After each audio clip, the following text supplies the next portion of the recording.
In this chapter, we will discuss about documentation. So banks lend a lot of money to companies and borrowers, running into crores of rupees. And unless they have this pakka documentation, they cannot prove in courts later, in case the loan gets defaulted, they cannot prove that this borrower has taken the loan. So they need documentation. And the entire process of realization of bank dues depends on the how complete and how precise the documentation is. So banks therefore have adopted some standard formats for this purpose. It's prepared by the legal departments. So documentation is the process of obtaining proper documents and completion of those necessary formalities. Say you applied for a housing loan and it gets sanctioned, you'll be given a sanction letter. But sanction letter is not enough. With that sanction letter, branch will not give you money. Nothing happens with that. The amount will be given only when you do documentation.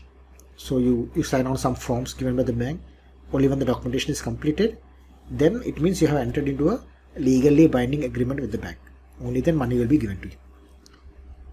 So the application received from the borrower and the other written agreements executed by the borrower constitute the documents. So what is the purpose of documentation? It is to have a written evidence that a transaction has taken place between the bank and the borrower. So it entitles the bank, in case the borrower defaults, it entitles the bank to take some legal steps for recovery of the loan.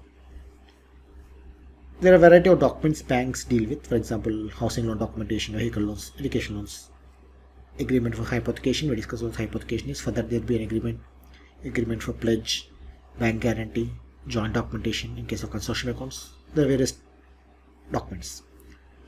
Negotiable instrument we have not yet discussed, we'll come to it later, but negotiable instrument is also a document.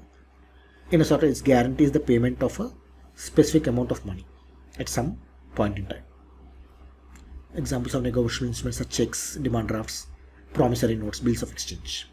And we'll learn more about this later, especially with checks and demand drafts. So demand promissory note is a legal instrument in which one party promises in writing to pay some money in a future period of time. Okay. The word negotiable in negotiable instrument means transfer of the instrument from one person to another person. So this instrument can be transferred from one person. So the other person, the new person, will be entitled to get the benefits of the original person. There are also some non-negotiable instruments which cannot be transferred. Like examples will be cross-check, and we'll see what cross-check is later. Savings bond, certificate of deposit, these are non-negotiable instruments. So a sample promissory note looks like this. So in this chapter, the questions you have to be prepared are: what is documentation? Why is documentation required for banks? Or what is the purpose of documentation we discussed? What happens if there is no pakka documentation?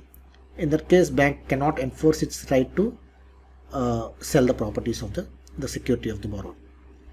Give some examples of documents banks deal with. We discuss what is negotiable instrument.